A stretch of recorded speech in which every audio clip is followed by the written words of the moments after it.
welcome to the After Dark special of the Backseat Designers. And the ding that you just heard is, of course, entirely appropriate because this is the virtual green room where we converge to discuss things that, pops into our head when we are not, on the show and trying to be, on topic and cordial and all of this shit. So, no.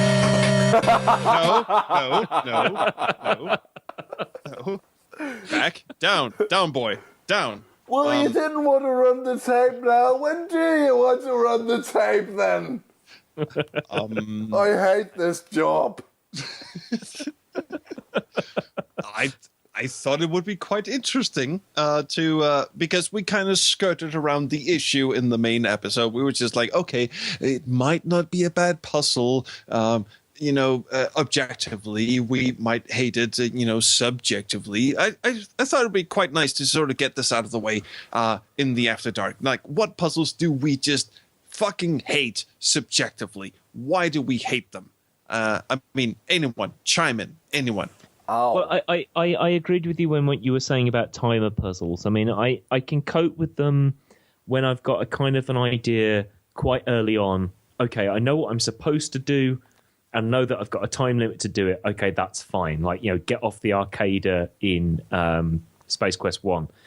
But with the timer puzzle in, and again, I'm bringing this up, the timer puzzle in Pandora Directive when you get to Roswell, I just looked at that and I went, nope, this is far too scary. Just tell me exactly what I need to do and let me get the fuck out of here. That's interesting. That's interesting. That's exactly what I did. I just the first time that FMV came up with this fucking fog was following me through the corridors. I was just going, nope, fuck this shit. I'm just going to go step by step on this motherfucker. I think I did the same too, certainly. I was like, oh no, there's robots and fog in here. And what I will say is that was such a strength of the storytelling at that point that I was so nervous and so on edge by how well they told that story that I wanted to get through that, not because I didn't like that part of the story, but because I wanted that kind of tension of knowing what steps I needed to go through in a certain amount of time. But I didn't want to go through the stress of knowing exactly the stress of having to work out what you need to do. I mean, I can understand if you were playing that game when it came out and you didn't have access to walkthroughs, that you'd have had to do a lot of trial and error to work out which steps to go through. Well, there is a hint system. Yeah, there is a hint system, yeah.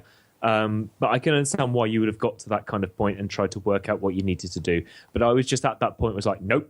But I wanted to do it not because I wanted to get that over and done with, but because I wanted the story to go on, and I don't see that as a weakness of the story. Yeah, exactly. I didn't want to go back to the start of that whole thing and just have to replay the whole thing over and over again. That's the official title of Back to the Future, people. Back to the start of that whole thing.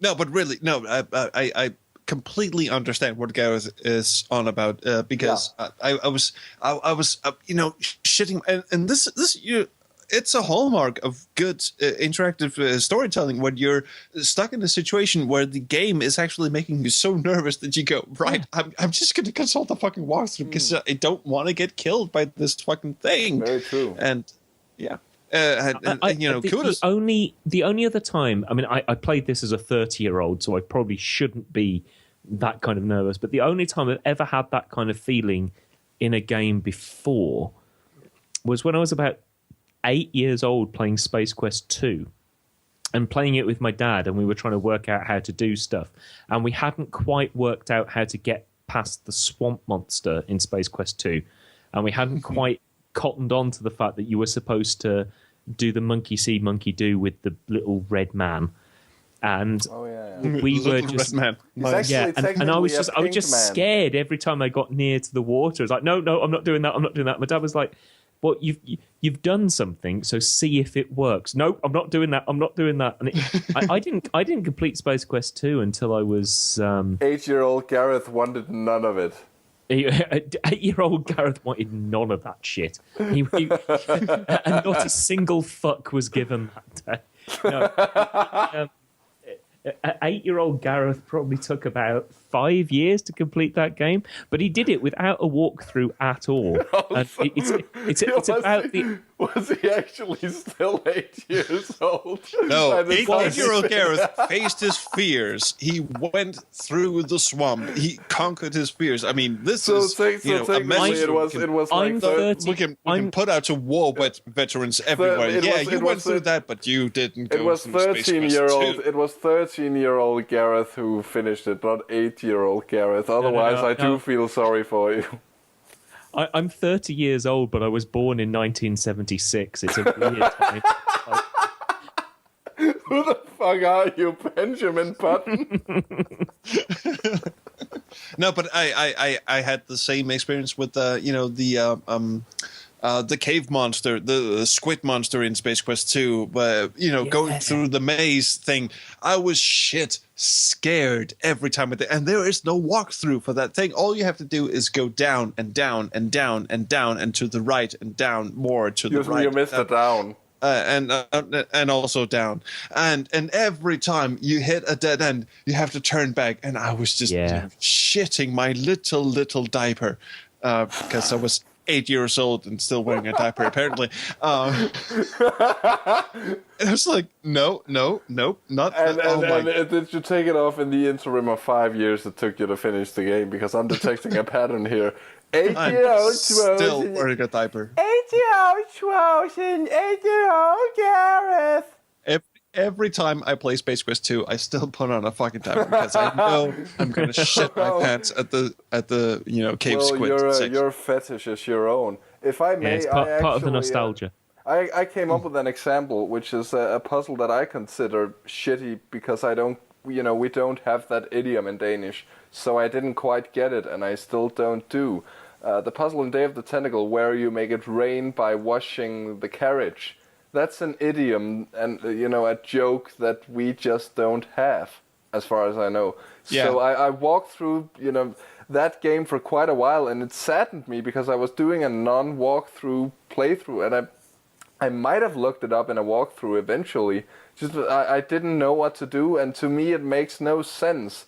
To me, as a Danish guy who doesn't own a car, this joke falls flat, and it's the only joke in the game that does so. So I do think that's kind of... Some people probably think it's hilarious. I don't get it personally.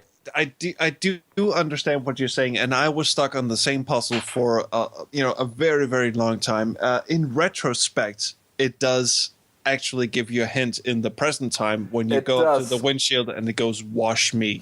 And I hadn't noticed that, and that's kind of brilliant. But I don't think it's not a hint in the sense that that's supposed to dictate what you're supposed to do. The idiomatic saying is the whole American idiom of whenever you wash your car, it rains. It's not a colloquialism that's known to Europeans or certainly someplace geographically where it doesn't rain at all. Yeah, exactly. We should probably have actually. We should probably have an entire episode on linguistics because I think you two would have I mean, I have a slight. What was that? What the hell was that? I dropped something. It's all the beer bottles, isn't it? Drop it like it's hot. There's a slight translation issue whenever I play an American game because US and UK English are obviously very close enough for me to be able to work it out because aluminum and controversy are not completely alien terms to a UK-based English speaker. But you two probably have a real insight onto the problems that come from... Well, I mean, you probably play a lot of non-translated games, and that probably causes problems. But I mean, partially because, and this is definitely not to the credit of the Danish school system, I think that the tuition that Trolls and I received in English was mostly Americanized. It certainly was by the time I was, taught English. To a certain you didn't learn the Queen's English. Well, to a certain extent, yes. we did have textbooks where you would spell color with a U. But I mean, Good. our teachers certainly did not speak English with any semblance of a proper British accent. The only, listen to Fred. yeah, exactly. The only English teachers I have had who did that were actually Brits, and that was while I was studying at the Teachers College. And I did, during those years, make an attempt to actually speak proper English. But the thing is that I kind of have to concentrate too much on it for it to be viable in a situation like this. And the only thing I heard was pitching a tent in English. Yeah. But yeah, he's absolutely right. The whole thing about not getting a English or American colloquialism is kind of moot when you're a second language speaker. Yeah. Because things like you mentioned, Fred, with Space Quest 2. Me sitting around and just going, wait for your boss to find out. And I just sit there and wait because that's what it said on screen. Except that's supposed to be a colloquialism. It's like, oh, shit, wait until your boss finds out. Was that 8-year-old trolls in the diaper? That was an 8-year... That was, an 80-year-old troll. 18-year-old. I still haven't got that joke, actually. The thing is, old man, you were 8-year-old trolls probably playing that game as it came out. I was 8-year-old Gareth like 5 years after it came out. Well, still, but things like that are just you're old, impossible to very, very old, impossible to predict as a game designer. If you're, I had this discussion with the guy who's doing Demetrius. Did you take a shower with him? I did, in fact, and he was very nice, and I soaped him in, and he was quite lovely. This is why I won't be on your podcast. Mm-hmm. Every interview I do is in the shower. Yes, it's a very comfortable and quite warm atmosphere. Also, it dehydrates you a bit, but it's very unethical. Yes. No. But anyway, he was talking about bridging the language barrier because he's French and he's writing a game in English. And so I immediately thought, well, there must be a language barrier in there somewhere. What's funny to the French people is not necessarily funny to English people. I mean, just because you can write a joke doesn't mean that it's funny. Even though you're writing it in English, doesn't mean that it's funny. I mean, look at games like Deponia. The Pony here? We've all... Deponia? That's the... That's Deponia. I thought you said the Pony year. The Pony Year. No, but seriously, look at that. It's got a number of, racist and misogynistic jokes all abounding, and it probably makes a hell of a lot more sense in German than it does in English. And when you translate it into English, it just, falls flat on its ass. Well, just look at Charlie Hebdo. I mean, the amount of opprobrium that was put on that publication after... I mean, everybody supported them when they were, the Je suis Charlie after everyone after were they Charlie, were bombed. Everyone. But if you actually look at their covers and you look at some of their cartoons. I mean, I spend my entire living as an academic is to sort of pick these things apart, and I find a lot of Charlie Hebdo covers and a lot of their cartoons quite funny. But I understand that under the Anglophonic racism and anti-racism kind of agenda, quite a lot of what they do is flat out racist. And what I love about Charlie Hebdo is that it shows that anti-racism is not it's not an objective truth. There's actually quite a lot of nuance in it.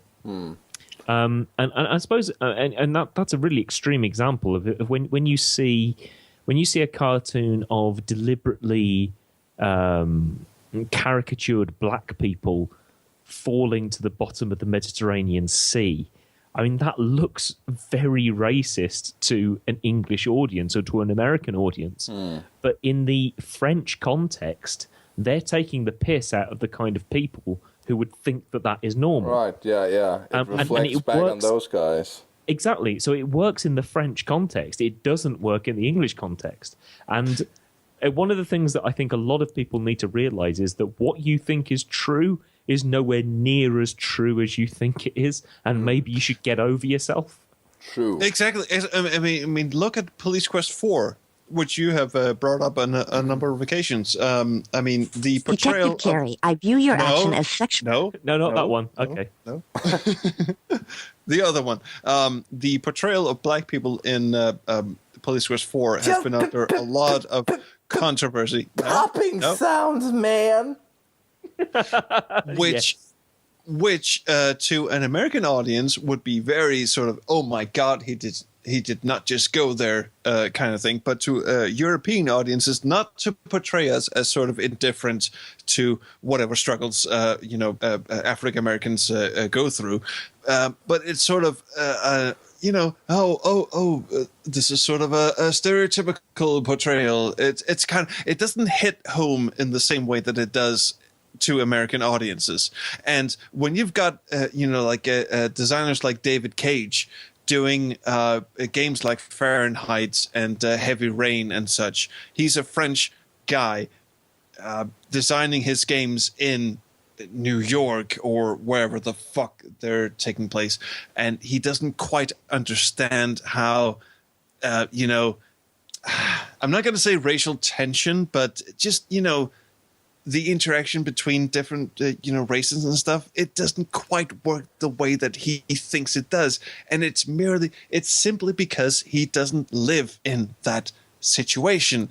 So he might accidentally write in a character that is just completely and utterly offensive, and he doesn't know that it is offensive.